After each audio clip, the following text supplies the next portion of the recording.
நண்பர்கள் எல்லாருக்கும் வணக்கம். இதில் என்ன பார்க்குறோம்னா, நம்ம வந்து நீங்கள் இப்போ புதுசாக லேண்ட் வாங்குறீங்க, அப்படி இல்லைன்னா பரம்பரை சொத்தை நம்ம வந்து பழைய பரம்பரை சொத்துலாம் நம்ம சீர்திருத்தி நம்ம வந்து அதில் வந்து பயிர் வைக்க போகிறோம் அப்படின்னு கேட்டிங்கன்னா, நம்ம கண்டிப்பாக வேலி போடுவோம். ஏன்னா வெளியாட்கள் உள்ள வராமல் இருக்கைக்கும், ஆடு மாடு அப்புறம் விலங்குகள் எதுவும் உள்ள வராமல் இருக்கைக்கும் நம்ம வேலி போடுவோம். பார்த்திங்கன்னா இப்போ வந்து கம்பி நாட்டி விட்ருக்காங்க.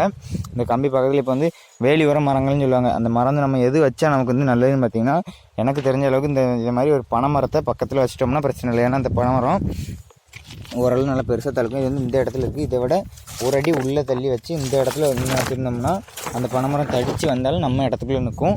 இதே மாதிரி வேலி உர மரத்தில் கொஞ்சம் பனைமரம் வச்சோம்னா, என்னோடய சஜஷன் வந்து அதுதான்.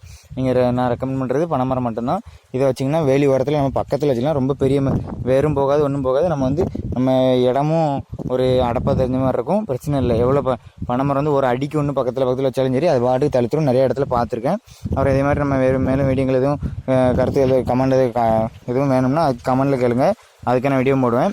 அதுக்கப்புறம் உங்களோட சந்தேகத்தையெல்லாம் கமெண்ட்டில் கேட்டுப்போங்க. Thank you guys.